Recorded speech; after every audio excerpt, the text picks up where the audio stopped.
Did you know that much of what you think you know about African history may be a carefully constructed lie? For centuries, Western narratives have painted a distorted picture of the continent, its people, and its past. But what is the real story? What truths have been buried beneath layers of prejudice and misinformation? This is Myth versus Fact, and today we're diving deep into the whitewashed history of Africa. For generations, a pervasive myth has taken root that Africa had no history worth recording before European arrival. That the continent was a blank slate, devoid of civilization, complex societies, and significant achievements. This narrative conveniently justified the horrors of slavery and colonialism, portraying Africans as somehow less than human, ripe for exploitation and domination.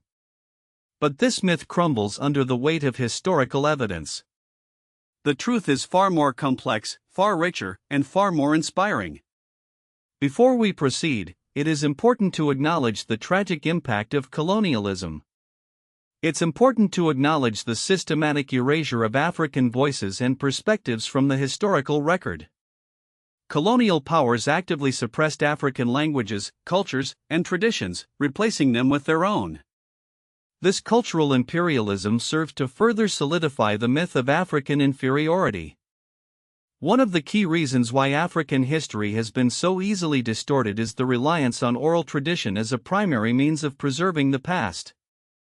Unlike many European societies that developed extensive written records, African societies often passed down their history through storytelling, songs, and other forms of oral communication.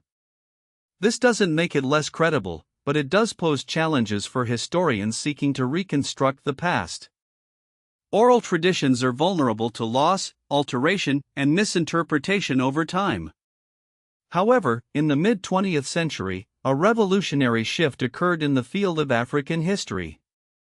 A scholar named Jan Vansina challenged the prevailing Eurocentric view that only written sources could be considered legitimate historical evidence. Vansina, through his groundbreaking work, most notably his 1961 book, Oral Tradition, demonstrated that oral sources could be rigorously analyzed and used to reconstruct the past with remarkable accuracy.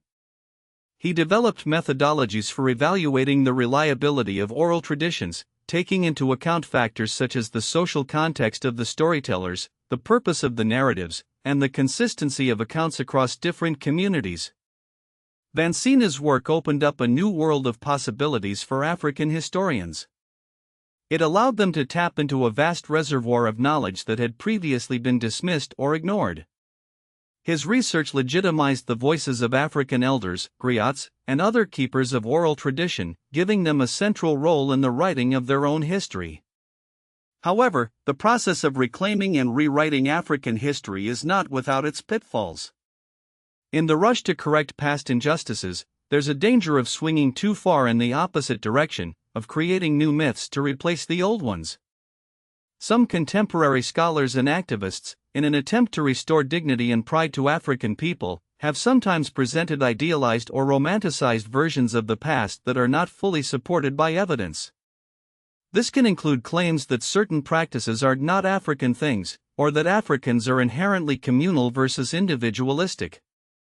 It's important to remember that Africa, like any other continent, is a diverse and complex place with a wide range of cultures, societies, and historical experiences. There is no single, monolithic African identity or history. One of the most crucial steps in uncovering the real history of Africa is to consult a wide range of sources, including archaeological evidence, linguistic analysis, and the work of African historians themselves. These sources can provide valuable insights into the political, economic, and social structures of pre-colonial African societies.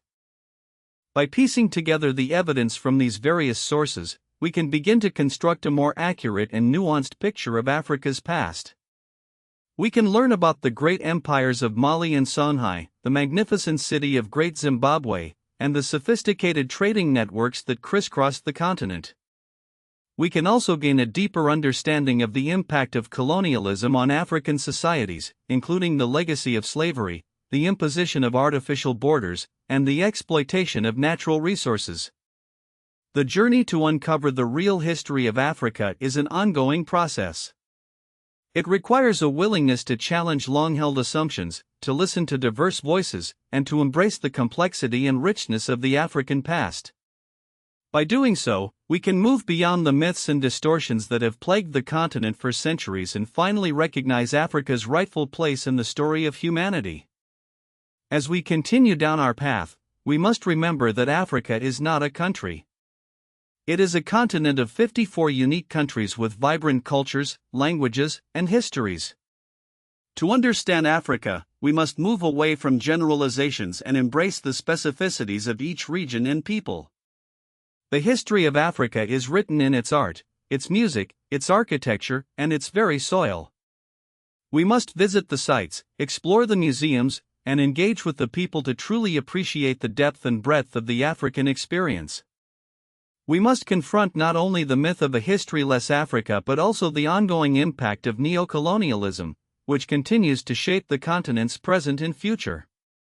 We must support initiatives that promote African scholarship, preserve African heritage, and empower African communities to tell their own stories. The rediscovery of Africa's true history is not just an academic exercise, it is a moral imperative.